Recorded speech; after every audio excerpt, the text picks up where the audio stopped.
Madame la ministre à la condition féminine et aux droits des femmes, Monsieur le ministre chargé des Affaires électorales, Madame la représentante du secrétaire général des Nations Unies et chef du BINU, une grande amie d'Haïti, Madame la représentante de l'ONU, femmes en Haïti, Mesdames et Messieurs les représentants du corps diplomatique, Mesdames et Messieurs les directrices et directeurs généraux,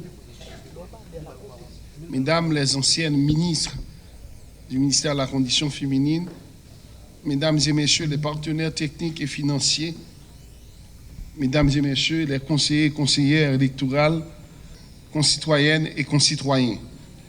Au nom du président du Conseil présidentiel de transition, économiste Fritz Alphonse Jean, et surtout au nom de la conseillère présidente Régine Abraham, qui devrait être là ce matin, mais qui est en voyage, au nom des conseillers présidents, c'est un privilège que j'ai ce matin, en cette journée symbolique du 3 avril, reportée aujourd'hui, une date charnière dans la lutte incessante des femmes haïtiennes pour leurs droits et leur place dans notre société, de prendre la parole. Nous nous réunissons aujourd'hui dans une atmosphère de célébration qui n'interdit nullement les réflexions sur les avancées réalisées et les défis qui nous attendent.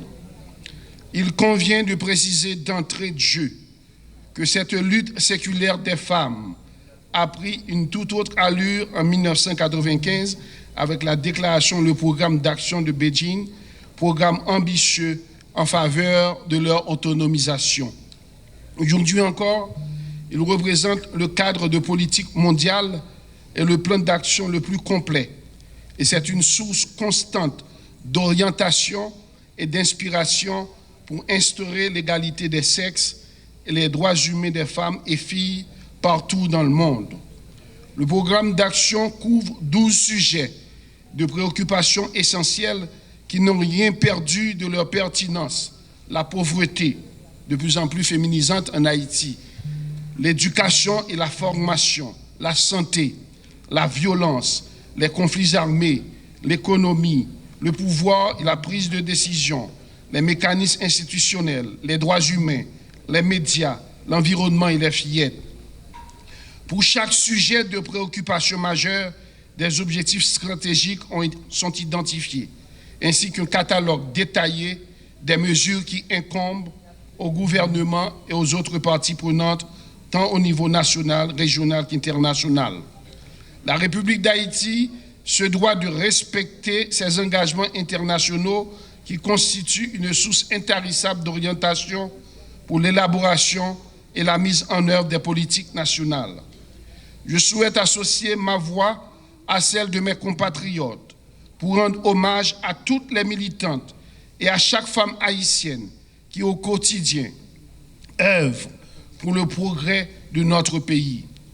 Votre détermination, votre courage sont pour nous une source d'inspiration profonde, un puits de motivation dans ce contexte visiblement difficile. Nous devons nous enorgueillir d'avoir réalisé des avancées notables en matière des droits des femmes.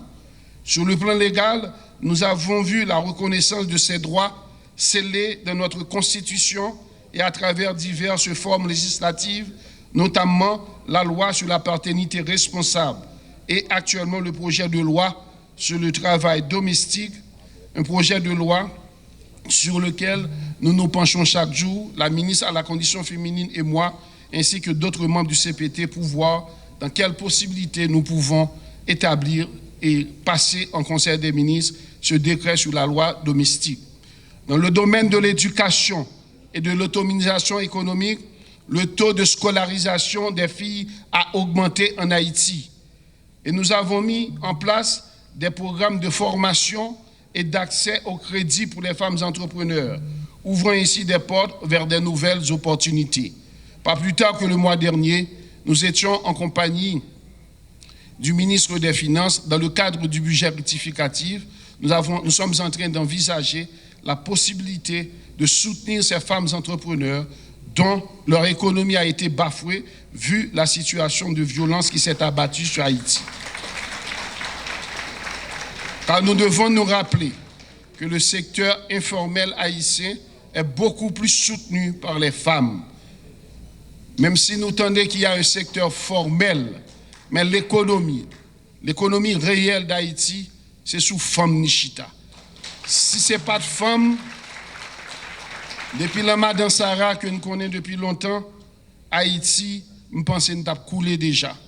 Souvent, nous connaissons l'oncaille, garçon chita a joué domino, et ces femmes qui ont dans la rien qui a brassé pour la famille qui est levée. En ce qui concerne la représentation politique et sociale, nous avons atteint une présence significative des femmes dans les sphères de décision, avec 22% des femmes ministres, et nous avons renforcé les institutions et organisations qui œuvrent pour l'équité de genre. Cependant, nous devons aussi faire face à des défis majeurs.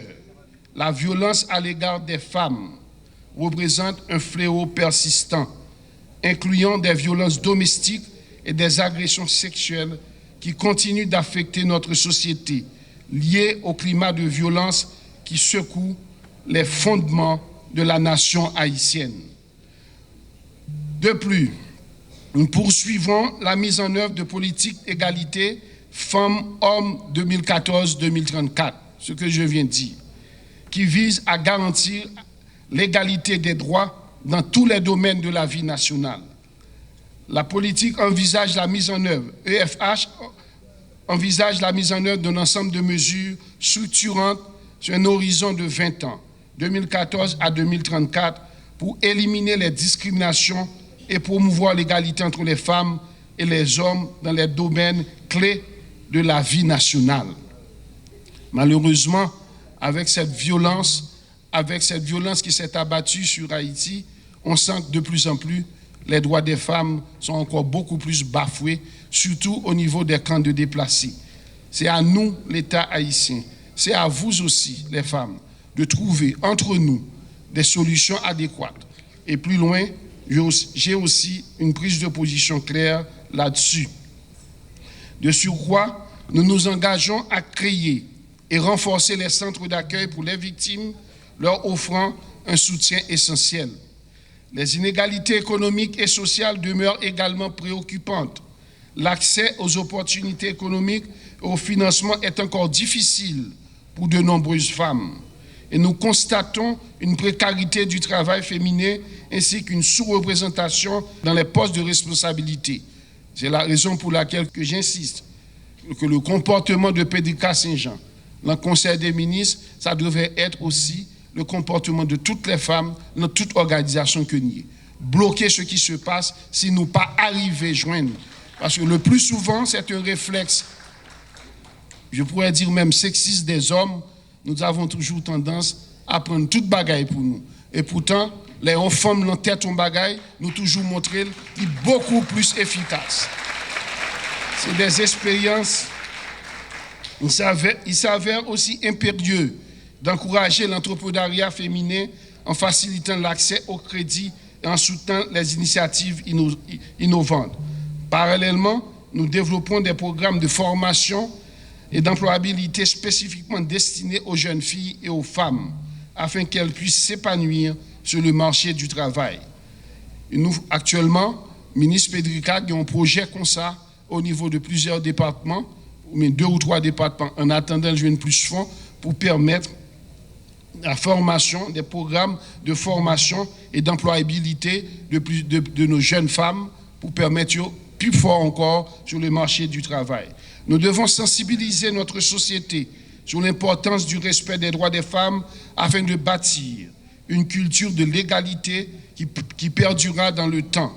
Il importe également de renforcer la protection des droits des femmes et de garantir leur accès à une justice équitable. Nous devons travailler à l'amélioration à l'accès aux ressources économiques et à la formation, ainsi qu'aux soins de santé de qualité, tout en nous assurant que les femmes occupent des postes de décision. Le freinage de l'essor démographique par nous prôné s'inscrit inévitablement dans la droite ligne d'une réduction de la pauvreté. Nos femmes, nos filles, nos mères doivent vivre dans une Haïti plus juste, où la justice sociale aura acquis ses lettres de noblesse.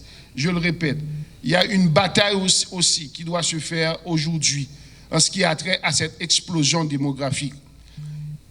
Lundi dernier, dans une allocution que j'ai faite à l'hôtel Montana pour la Journée mondiale de la santé, j'ai insisté sur la nécessité d'une planification des naissances, le planning familial.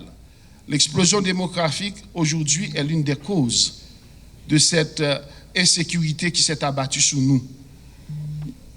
Il est temps qu'une femme, que nos femmes, nos mères apprennent à contrôler, l'État les aide à contrôler leur naissance. L'explosion démographique. J'ai pris un exemple.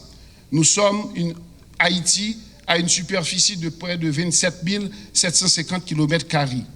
La République dominicaine, c'est plus de 48 580 km² de superficie. Or, la population haïtienne est plus forte que celle de la République dominicaine.